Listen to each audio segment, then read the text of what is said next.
Torreko hodia. Paleolitoko aztarna oso garrantzitsua da. Azken 60 urteetan arkeologoen jakinahia eta miresmena piztu dituen objektu bitxia. Zer da torreko hodia ordea? Zertarako sortu zuten paleolitoko gizakiek? Zertarako erabiltzen zuten? Aitziber Gorrotxategi naiz. Historian lizentziatua eta Ekainberriko zerbitzuaren arduraduna. Betidanik izan dut torreko hodiaren misterioak ulertzeko gogoa. 60 urte igaro dira, Oiartzungo torreko bazuloan torreko hodia aurkitu zutenetik, eta urte hurren borobilau pieza honek gordetzen dizkigun misterioak argitzen ahalegintzeko aitzakia paregabea dela iruditzen zait. Torreko hodiari buruz ari gara hizketan, baina Asier, zer da zehazki torreko hodia? Torreko hodia itsas hegazti baten hezurren egindako hodia apaindu bada, eta goi Magdalen aldiari egokitzen zaio kronologikoki. Zer materialetan dago egina eta zergatik da aipagarria zanga baten hezurra izatea?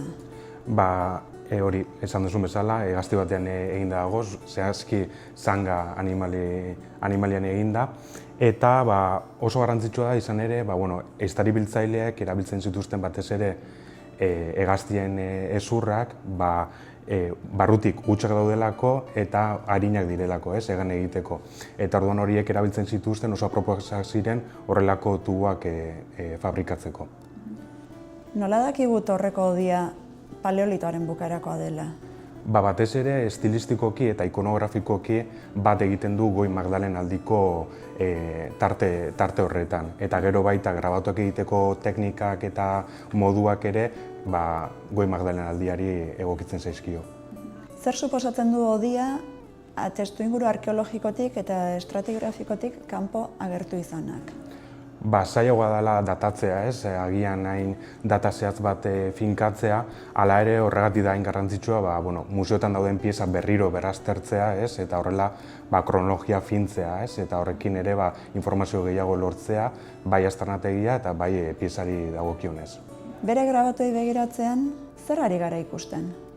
Hemen ikusten duzuen bezala, daukagu 23 motibo ezberdin eta bi errenkada ezberdinetan kokatzen dira kontrako noranzkoan. Eta hemen identifikatzen dira alde batetik animali ezberdinak, ditugu oreina, zaldia, sarrioa edota uroa, eta beste alde batetik daukagu hemen antropomorfo bat, eta gero piezak osatzen ditu zeinu geometriko edo lerrenkada ezberdineko grabatuak.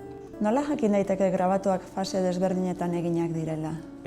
Batez ere, mikroskopioan ikusita, ikusi dezakegu grabatuak bestearen gainean jartzen dela, gain jarri egiten direla. Orduan, azpian dagoena, betik izango da grabatu bat zaharragoa, goian kokatzen dena baino. Eta gutxienez, hemen identifikatu ditugu 3 gain jartze nagusi, identifikatzen ditugunak 3 fase, fabrikazio fase edo grabazio fase ezberdinekin. Zein dira bere erabilerari edo funtzioari buruzko hipotesiak?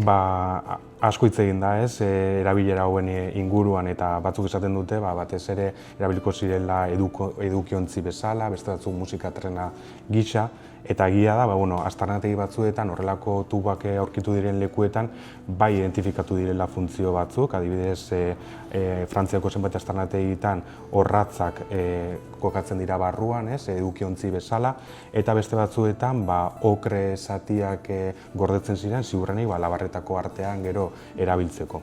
Torreko hodia salbuespen bada edo tradizio zabalago baten parte da?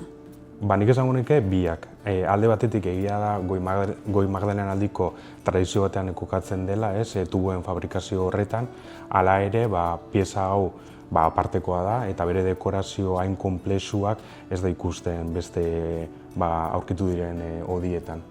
Zergatik da garrantzitsua 60 urte geroago torreko hodiari buruz hitz egiten jarraitzea? Lehenik, azkenean gure ondasuna delako, eta bigarrenik baita pieza berriro berraztertzean informazio gehiago lortu dugulako. Azkenean 60 urte pasatu dira, aurkikuntzatik, eta 50 Barandiaranen argitalpenetik, eta ikusi da teknologiak aurrera egin duen hala, piezaren nolabaiteko informazio gehiago atera aldi izan dugula. Horrekin batera ere, grabaketa berriak aurkitu ditugu, eta azkenean da berriro piezari nolabaiteko lehentasun edo garrantzi hori jartzea.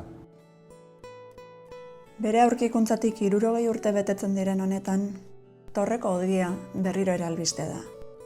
Oraingoan ez da behatua izateko bakarrik plazaratuko ordea. Ekain berrin antolatu dugun bisita honen bidez, beste interpretazio bat ere eman nahi zaio.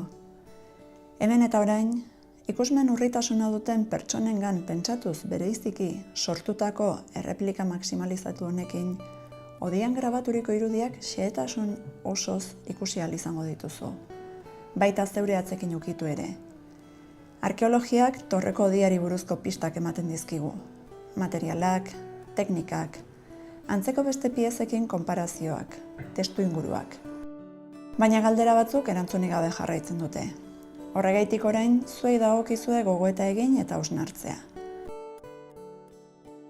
Zure ustez, zertarako egin zen Torreko Odia? Agian ez dugu galderarentzat erantzun bakar bat aurkituko, baina 12.000 urte beranduago, Torreko Odiak zerbait harrigarria lortzen du. Guk, geure buruari, gauzak galdetzen jarraitzea.